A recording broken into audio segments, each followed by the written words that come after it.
देवी भगवत पुराण के पहले स्कंद के 5वें अध्याय में एक बहुत ही रहस्यमय कथा आती है।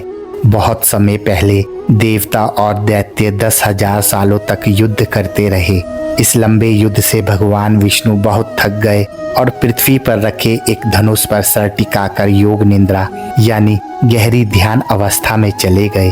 कुछ समय बाद देवताओं को एक जरूरी यज्ञ करना था, लेकिन यज्ञ तब तक पूरा नहीं हो सकता था जब तक भगवान विष्णु उसमें शामिल न हो। अब समस्या यह थी कि अगर कोई उनकी योग निद्रा तोड़ता तो वह बहुत बड़ा पाप माना जाता। देवताओं की चिंता देख ब्रह्मा जी ने एक उपाय बताया। उन्होंने एक दीमक को भेजा कि वह धीरे धीरे धनुष की डोर काट दे। जैसे ही डोर टूटी, धनुष के झटके से भगवान विष्णु का सर उनके शरीर से अलग होकर दूर जा गिरा। देवता घबराए और दुखी होकर रोने लगे। तब ब्रह्मा जी ने वेदों से स्तुति कराकर महामाया भगवती को बुलाया।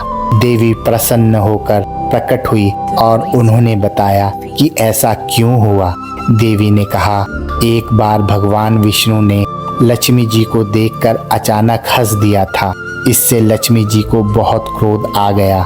उनके शरीर में तामसी शक्ति आ गई और उन्होंने विष्णु जी को श्राप दिया, जब तुम्हारी योग निद्रा टूटेगी तब तुम्हारा सिर शरीर से अलग हो जाएगा। लेकिन यह केवल श्राप नहीं था, बल्कि ईश्वर की योजना थी। एक दैत्य हैग्रीव ने वरदान पाया था कि उनकी मृत्यु केवल घोड़े के सर वाले भगवान के हाथों होगी।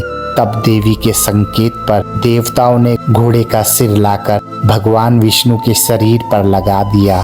इस तरह भगवान ने हैग्रीव अवतार लिया और दैत्य हैग्रीव का वध किया। यह कथा हमें सिखाती है, ईश्वरीय योजना में हर घटना, चाहे वह दुखद क्यों ना लगे, एक गहरा उद्देश्य छिपाए होती है।